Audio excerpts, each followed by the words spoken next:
What's up guys, I'm here for another video. As usual, I'm here with my wife Bruna, and today we're going to be looking at the 2-on-1 inverted arm lock from the clothes guard. I just recently released a 5-volume instructional series that's about 4 hours or more of content, all about a very simple and easy to use clothes guard system from the basics all the way up to the advanced practitioners. So you can check that link in the description. Quick mention, we're almost at 10,000 subscribers. By now we might already be there, but I don't know. If we're not, please help me get there. That's a big milestone I've been trying to achieve lately. So please like, subscribe, comment, all that good stuff. Definitely helps me grow. So let's get right into it. So I'm here in the clothes guard. Let's move back just a little bit. Okay, so I'm here in the clothes guard. And I've already discussed in a previous video the system and how I like to attain the 2-on-1. I have plenty of videos on the 2-on-1. This is something that I've been doing for 7 years. But let's imagine I get into this 2-on-1 grip position. Now this can work with any variation of the 2-on-1 that I always talk about. It can be the 4 fingers in the sleeve and the seam in the armpit, the pistol grip with the elbow, the wrist and the elbow, the pistol grip with the seam, any combination of that. So the idea is going to be very simple. I want to drag your arm across, and I have videos on how we drag the arm across. But ideally, you want to have a combination of usage between your upper body and your lower body, and you want to use them in conjunction with one another. So I want to use my lower body to bring her to me as I move my upper body out of the way and my arms to drag the arm. So I want to use my lower body to bring her closer to me as I move my upper body out of the way, and I use my arms to drag her arm. So it then looks like something like this. If you're postured up a little bit, babe.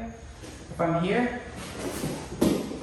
like so, right? So I'm just drawing my knees to my chest, coming to my right shoulder, maintaining my hip position, and pulling her arm across. So again, I'm here. If you notice at the same time that I do all this, I kind of sit up into her to move my body out of the way. So one more time. Okay? Now, once I get here, I want to make an extension of my right arm, a full extension, so that she can no longer get her arm back. At this point, I want to hug her lat. So once I'm here, this arm lock is going to come because she's going to notice the back exposure and she's going to kind of tighten up and try to push back into me. So tight, like move back and try to kind of push into me. Exactly, like this. Okay? So, since she's kind of trying to get her elbow back and she's unable to because I'm holding her sleeve, I'm going to bring my left foot to her hip and I'm going to use this left foot on her hip and my right foot to climb her.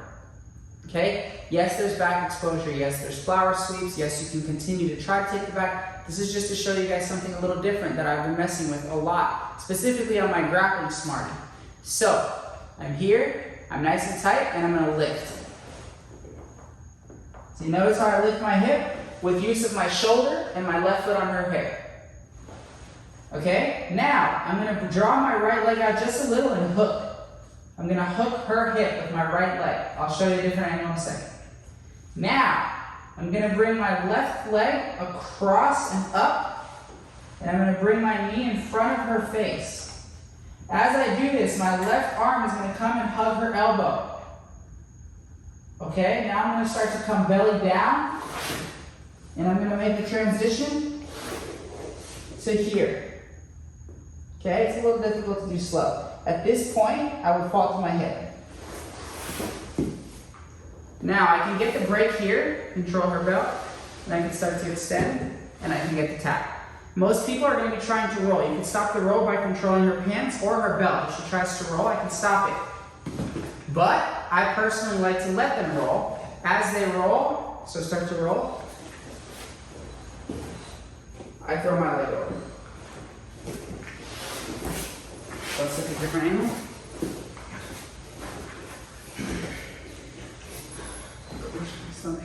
So we're here and here, and I'm going to drag her arm across. Boom. She's going to start to come back and fight it. I keep her arm. I like to push it way down. Bring my left leg to her hip, and I'm going to start to elevate really hard. Boom, like so. Now my leg comes across, and my shin comes in front of her face. I shift my left arm, in this case, to her tricep, and I start to fall to my hip. Again, I can get the break here, and if she rolls through, I can control her leg, and I can get it here. So let's look at it just one more time. Okay, so now that I have the control, I drag the arm. Very important that you hug the lat, keep an extension of her arm. Left foot goes to the hip, And this is the most important part. I'm gonna do it a little bit quicker, right? I don't want to knee Bruno in the face, but it's gonna be done quick, right? I'm here, boom, and I get into this position. I don't want them to roll. She's already instinctively rolling. I can get the break here, and if she rolls, we're gonna hit the wall. I can get the break here. Obviously this is sloppy because we're working with limited space, but you get the idea. So it's a really cool position that I've been working a lot with my dummy, and I'm really excited to continue to try it out. I have hit this before, but it's not something that I've honed in on, but recently I've had the opportunity to work with my dummy and hone in on it a lot, and it just happens to be one of the drills that I'm trying to do every day. So anyways guys, the link to the full instructional is in the bio, and if you guys like this, please like, subscribe, give a thumbs up, all that good stuff. Thank you to my wife Bruna, thanks to you guys all.